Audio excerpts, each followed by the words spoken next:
Tuhan memperhatikan Sarah seperti yang difirmankannya, dan Tuhan melakukan kepada Sarah seperti yang dijanjikannya.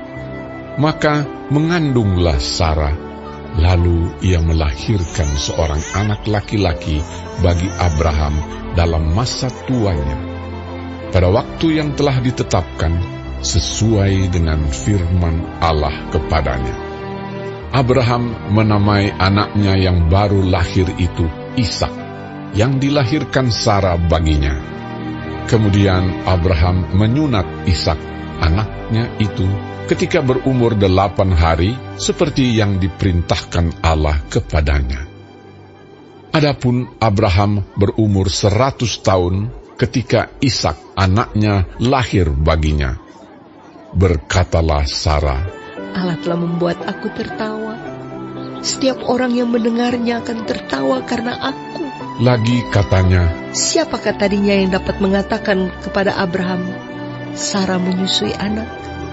Namun, aku telah melahirkan seorang anak laki-laki baginya pada masa tuanya.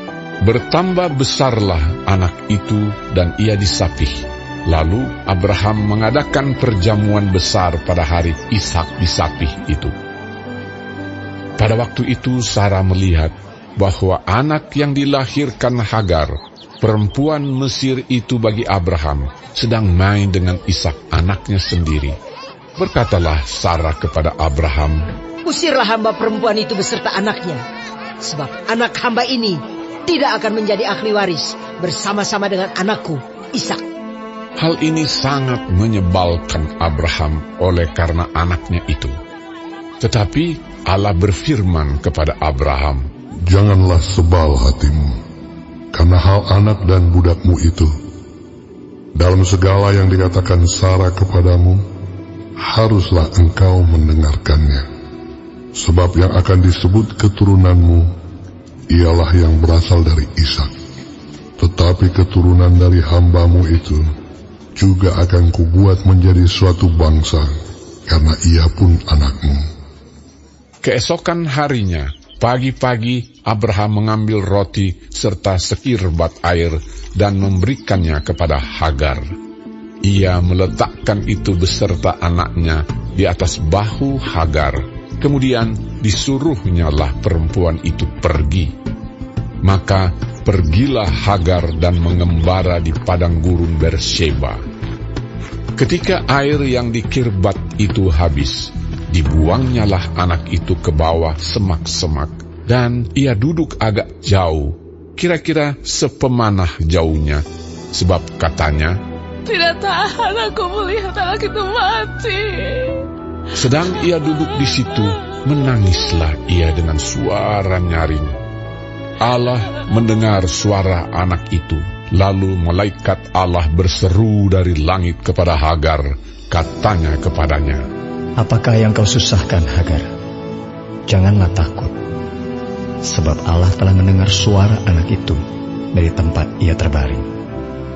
Bangunlah, angkatlah anak itu, dan bimbinglah dia, sebab aku akan membuat dia menjadi bangsa yang besar. Lalu Allah membuka mata Hagar, sehingga ia melihat sebuah sumur. Ia pergi mengisi kirbatnya dengan air, kemudian diberinya anak itu minum. Allah menyertai anak itu, sehingga ia bertambah besar.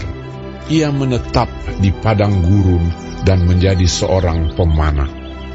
Maka tinggallah ia di padang gurun Paran, dan ibunya mengambil seorang istri baginya dari tanah Mesir. Pada waktu itu Abimelek beserta Pikol, panglima tentaranya, berkata kepada Abraham, Allah menyertai engkau dalam segala sesuatu yang engkau lakukan.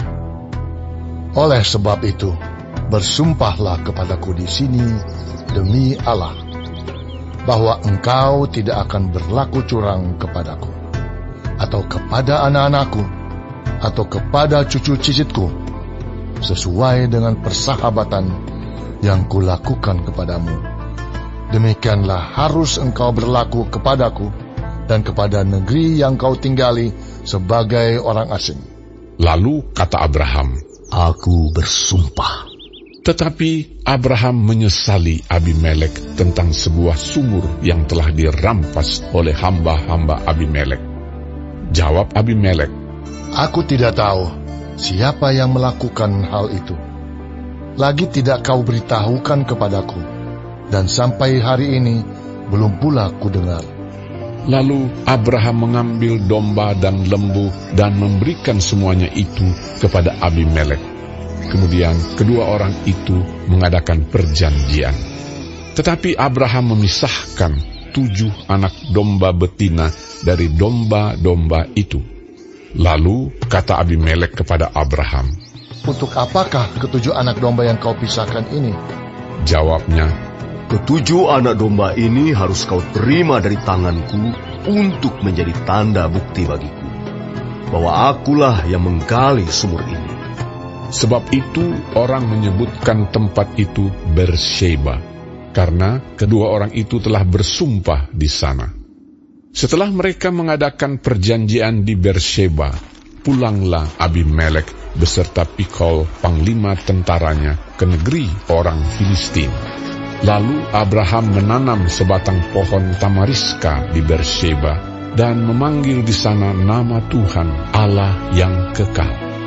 Dan masih lama Abraham tinggal sebagai orang asing di negeri orang Filistin.